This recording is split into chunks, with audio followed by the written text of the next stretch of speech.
Pregnant सास। राधा को देखने लड़के वाले आते हैं। लड़के वालों में मेन होती है लड़के की माँ। हाय रे माँ, ये मेरी होने वाली सास का पेट इतना बाहर क्यों है? कहीं ये बच्चा तो नहीं देने वाली?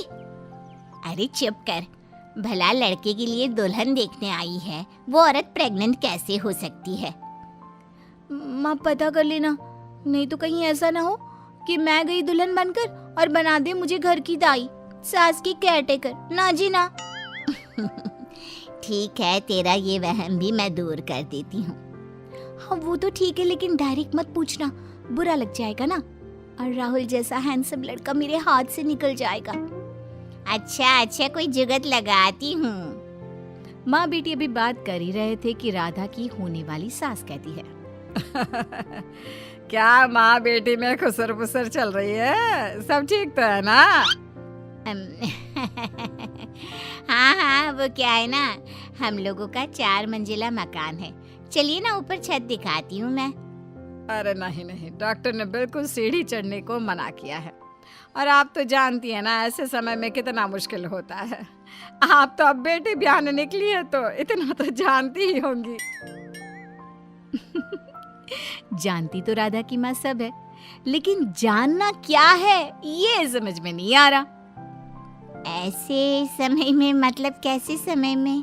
क्या हो गया बहन जी? होने वाली सास पेट की ओर इशारा करके कहती है देख रही है कैसे बाहर आ रहा है, अब इसे लेकर कैसे छत पर जाऊं? अच्छा ये बताइए कितना पढ़ी है राधा? नर्सिंग का काम तो आता है ना? हाय रे, राधा की सांस तो इसी सवाल पर अटक जाती है। मन तो करता है कि अभी कह दे, शर्म नहीं आती? बहू का जच्चा बच्चा कराने की उम्र में खुद पेट फुलाकर घूम रही है। लेकिन तभी पास बैठे प्यारे से राहुल पर नजर चली जाती है। हाय, भला इतना प्यारा लड़का कैसे छोड़ सकती थी राधा? ठीक ही तो कह रही है माँ सासू माँ, कैसे वो ऊपर जाएंगी? तुमने 4 तले का मकान तो बनवा लिया, लेकिन एक लिफ्ट नहीं बनवाई। और सासू माँ, सॉरी आंटी, मैं ना नर्सिंग का पूरा काम जानती हूँ। बच्चा पैदा करवाने से लेकर बच्ची की सारी देखभाल तक का जिम्मा अकेले ले सकती हूँ। अरे एक हाथ से बच्चा उछाल कर बेड की चादर भी बिछा सकती हूँ। और तो और माँ जी मैं तो... अरे बस कर बेटा, रुलाएगी क्या? हाँ मुझे फिलहाल ऐसी ही लड़की की तलाश थी, तो रिश्ता पक्का है जी। मैं तो आज ही शगुन देकर घर ले जाऊं। ज़रूरत तो समझ लो इतनी है घर पर क्या कहूँ बेटा, तू ना ये शगुन की साड़ी, मिठाई और कैश पकड़, समझ ले किसी भी समय तेरी बारात आ सकती है। राधा भी राहुल को देखकर खुश हो जाती है कि वाह जी वाह, सारी सहेलियों में सबसे सुंदर दूल्हा तो मेरा ही होगा। लेकिन सास का क्या करे?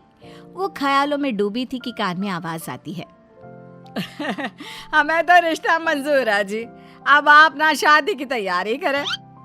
सभी जाने की तैयारी कर रहे होते हैं कि तभी होने वाला ससुर सास का हाथ पकड़कर कहता है, अरे लाजवंती आराम से, पता है ना ऐसे वक्त में अपना ख्याल रखना चाहिए, बार बार ऐसे मौके नहीं मिलते। आज कुछ हो जाए तो जीवन भर अफसोस करती रह जाओगी। क्या बोले भाई साहब, कैसा अफसोस? अरे अभी तो जश्न होगा जश्न, तब तक तो ठीक रहना है कि नहीं? सभी चले जाते हैं। जाने के बाद राधा के घर के सारे लोग साथ बैठते हैं। बेटी बड़ी भाग्यशाली हो तुम, जो राहुल जैसा लड़का मिल रहा है। राधा की माँ, सब तो ठीक है, लेकिन मेरे मन में एक सवाल था। राधा की माँ को लगता है कि राधा के पिता को भी लग रहा है कि राहुल की माँ प्रेग्नेंट है। वही सवाल तो मेरे मन में भी कौंध रहा है, पता नहीं कैसे होगा। राधा के पिता को लगता है कि उन्हें जैसे चिंता है कि न जाने वो लोग दहेज में क्या मांग ले, शायद यही चिंता उसकी माँ को भी है। अरे ठीक है, एक बार की बात है, कौन सा कोई हर साल करता है। माँ को लगता है कि बच्चा एक ही बार होना है। अरे माना, लेकिन अब कैसे होगा?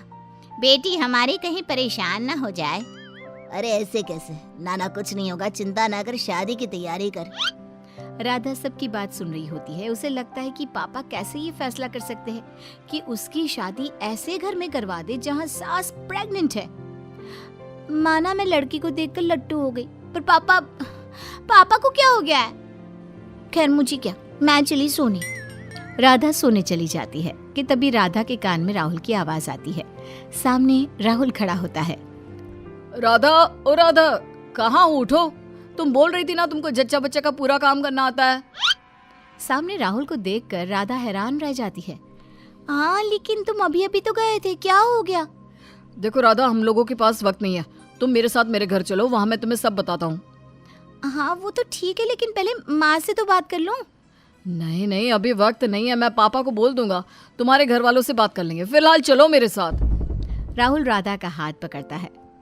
अपने हाथ में राहुल के हाथ के स्पर्श से राधा तो मानो सब भूल जाती है और राहुल के साथ उसके घर आ जाती है, जहाँ सास दरवाजे में आरती की थाली लेकर खड़ी होती है। आ गई बहू, आजा बेटा, ले चुन्नी सर पर रख ले। अब बस अपने ही घर में रहना बहू। राधा राहुल को देखती है कि ये क्या हो रहा है, लेकिन राहुल उसे देखकर मुस्कुरा देता है। राधा घर में जाती है जहाँ औरतें उसका स्वागत करती है। घर में गाना बजाना होता है और एक बुढ़िया आती है। इनके पैर छू लो, ये मेरी दादी है। दोनों दादी के पैर छूते हैं कि जीती रह। बस बहू, अब तो मेरे घर का चिराग तेरे ही हाथ में है। राधा दादी सास की बात सुनकर शर्मा जाती है। क्या है ना, अब तेरी सास से काम नहीं होता, 9वां महीना लग चुका है, मैं भी ठहरी बूढ़ी, तो अब तू ही इस घर के चिराग को आने में मदद करेगी। बहू, तू तेरी सास का अच्छे से ख्याल रखना, खूब सेवा करना उसकी, और भगवान से मांगना कि एक बेटा हो जाए तो घर को एक और चिराग मिल जाए। क्या सासू माँ प्रेग्नेंट? तभी सास आ जाती है। हाँ बहू, वो क्या है ना, मेरी सास को 2 पोतों की कामना थी, लेकिन राहुल के बाद मुझे कोई बच्चा ही नहीं हो पाया। लेकिन हम जानते थे कि दादी की आत्मा को शांति नहीं मिल पाएगी जब राहुल को कोई भाई नहीं आ जाता, और शायद उन्हीं के आशीर्वाद से अब मैं फिर से प्रेग्नेंट हूँ। अब घर के काम करने और मेरा ख्याल रखने वाला कोई नहीं था, इसलिए हम लोगों ने राहुल की शादी की सोची। वो क्या है ना, तुम्हारी माँ को तो मैंने बोला था कि आज ही चुन्नी चढ़ा कर ले जाते हैं, लेकिन वो नहीं मानी, तो मैंने राहुल को भेज दिया। ठीक किया ना बेटा? राधा सास की बात सुनकर हैरान परेशान हो जाती है। हाँ वो तो ठीक किया, लेकिन मैं क्या बोलूं? तभी ससुर आ जाते हैं। अरे लाजवंती, कब तक खड़ी खड़ी बात करेगी, तेरे पैर सूज गए हैं। अरे ओ बहू, जरा सासू माँ के लिए बाल्टी में गर्म पानी ले आओ, पैर डुबा कर बैठेगी तो आराम मिल जाएगा। हाँ वो तो ठीक है, हाँ ठीक है, मैं लाती हूँ, लेकिन राधा कहना चाहती थी कि कम से कम एक दिन तो नई बहू की ठाट ले लूं, लेकिन नहीं। पता है तुम क्या कहना चाहती हो? राधा चैन की सांस लेती है कि कम से कम पति तो उसे समझ रहा है। माँ, इससे क्या पता कि किचन कहाँ है, बाल्टी कहाँ से लेनी है और पानी गर्म कैसे करना है, मैं बता देता हूँ, चलो आओ। हाय रे, राधा की फूटी किस्मत, ना भारी लहंगा मिला, ना मेकअप आर्टिस्ट से टचअप, सीधा किचन में गर्म पानी की बाल्टी के साथ खड़ी थी हमारी राधा। अरे क्या सोच रही हो? सोचती बहुत हो तुम, मैं देख रहा हूँ। कोई बात नहीं, किस्मत पर खुश हो रही हो ना कि अभी तो लड़का देखने आया और अभी ये तुम उसके साथ उसके घर में हो। हाँ सही कहा, किस्मत के बारे में ही सोच रही थी। राधा गर्म पानी लेकर सास के पास जाती है। उनके पैर गर्म पानी में डालकर जा ही रही थी कि अरे बेटा, थोड़ा मसाज कर दे सास को, देख रही है ना पैर कैसे सूज रहे हैं। बहू, वो जच्चा के लड्डू बनाने तो आते हैं ना? क्या है ना, काफी साल बाद बच्चा होगा, तो जरा 50 किलो लड्डू बना देना। 50 किलो लड्डू? हाँ बेटा, और वो क्या है ना, मेरे कपड़े, बच्चे के कपड़े, सबका ना बैग बना लेना, कभी भी अस्पताल को भागना पड़ सकता है ना। बस माँ को बच्चा हो जाए, फिर मैं तुम्हें तुम्हारे घर छोड़ाऊंगा, फिर रहना वहाँ आराम से। अरे कैसी बात कर रहे हो बेटा? राहुल, बच्चा होने के बाद का काम कौन करेगा? अरे उस बच्चे को सुलाना, खिलाना, पिलाना, सुसु, पॉटी। राधा ये सब सुनकर जोर से चिल्ला पड़ती है। नहीं, मैं नहीं कर सकती ये सब, मुझे घर जाना है, मैं घर जाऊंगी। मुझे नहीं करनी ऐसी शादी वादी। राधा जोर जोर से चिल्ला रही थी और सामने खड़े थे उसकी मम्मी और पापा। अरे क्या हो गया? अभी तो शादी को हाँ हुई है, अभी शादी नहीं करनी तुम्हें?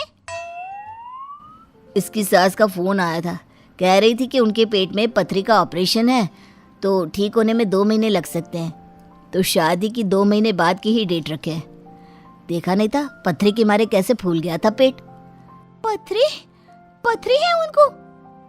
हाँ वो बता तो रही थी। क्यों, क्या हो गया बेटा? हाँ कुछ नहीं। तो क्या बोलूं कि लड़की शादी के लिए मना कर रही है। अरे नहीं नहीं पापा, मना नहीं कर रही हूँ।